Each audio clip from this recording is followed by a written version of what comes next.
Hello. We're doing another one of these Pokemon day 3. Don't check the dates.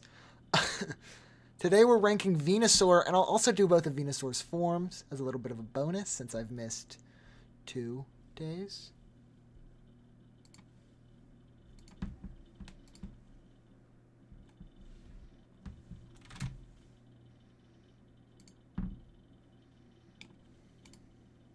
Hello, everyone. So since I've missed 6 days.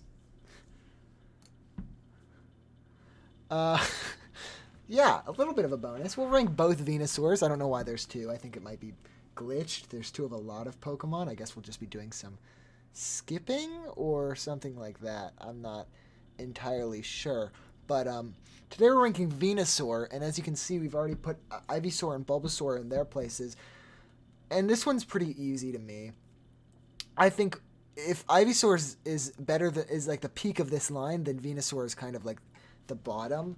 I think it's he's too flat and like pancake like. I feel like if they wanted to make him more like I get it, he's like a monster, like and they very much were a lot more in the monster categories for Gen 1. Well, kind of, but like very like, he's like a random kind of dinosaur mix mash with like a plant, like a palm tree kind of thing.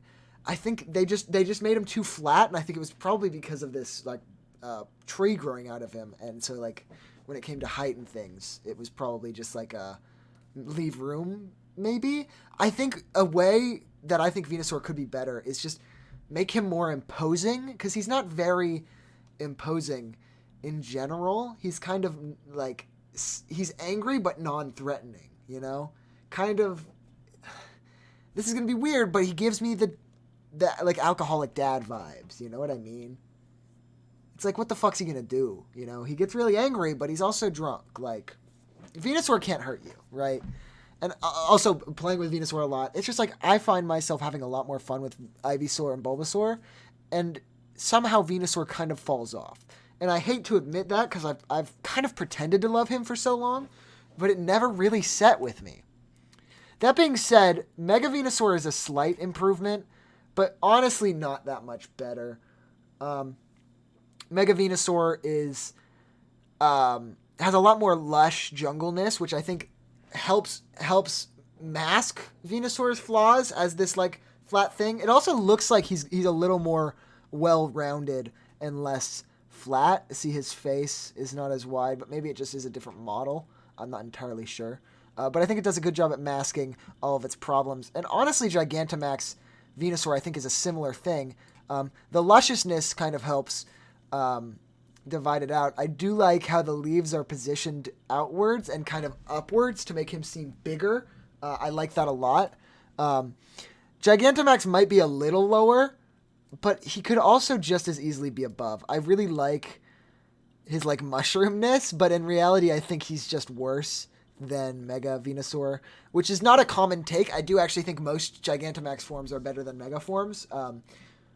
Maybe I'm wrong, and as we get through them, I'll end up changing my mind. But from where I stand right now, I think a lot of Gigantamax forms do a lot of things really well.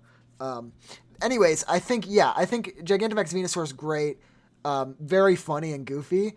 But I think it was just kind of the wrong direction to take Venusaur. It's kind of hard to justify just having like this big droopy, like almost hat. And I get like Gigantamaxes tend to take one specific element of this Pokemon and emphasize it, but I think they did that wrong. I think if they made him have like some sort of like world tree kind of thing going on, like a mega, like a Gigantamax Rillaboom, or Gigantamax even more like, I know this is a bad Gigantamax form, but Sobble's final evolution. Its Gigantamax is a lot more unique in the sense that it is itself, and it emphasizes this part of it that makes sense. But Venusaur's never really been like, oh, this droopy lizard, I guess it kind of helps it being like this hulking behemoth, but I think having a large thing on top of it instead of like kind of covering it and hiding it would be a lot more It would be a lot cooler of a design. I do think it's interesting how like the tips of these like vines are brown. I wonder what they were going for. And I just think like how they designed Venusaur himself is cool. I do think the shadow helps make him look a lot more menacing, but I think it doesn't annul the problems that Venusaur has. But somehow I feel like they've sharpened up Venusaur in his Gigantamax form. So I don't know. I still think he's better than regular Venusaur. Now that's it for today. Tomorrow we'll be back and we'll be ranking Charmander. So come on back to see us do that. Thanks.